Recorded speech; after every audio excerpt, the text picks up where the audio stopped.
দর্শক, আমি একটা কথা জানিয়ে রাখতে চাই, সেটা হলো চিলমারি রৌমারী।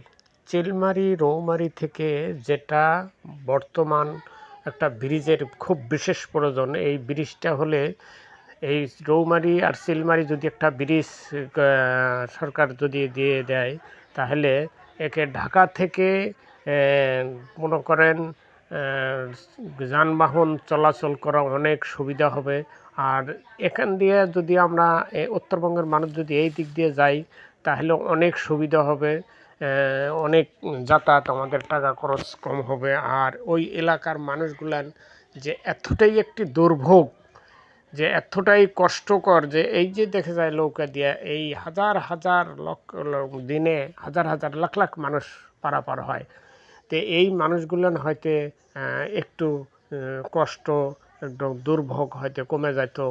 আর দেখা যায় যে এখান দিয়ে তো শুধু মানুষ চলাচল করে না, এখান দিয়ে যত মালবাহী ট্রাক এখান দিয়ে জাহাজে চলাচল করে। এমনও সময় দেখা যায় যে জাহাজটা হয়তো 2 দিন 3 দিনে পৌঁছে, তখন দেখা যায় যে এটা খরচাও বৃদ্ধি হয়ে যায়।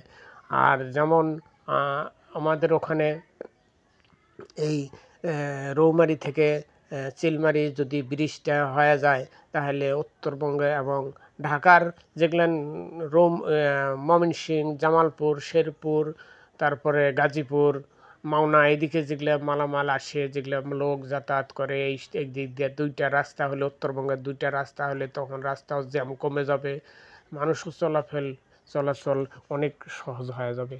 তা আমি ওই জন্যে কই যে আমাদের উত্তরবঙ্গে যদি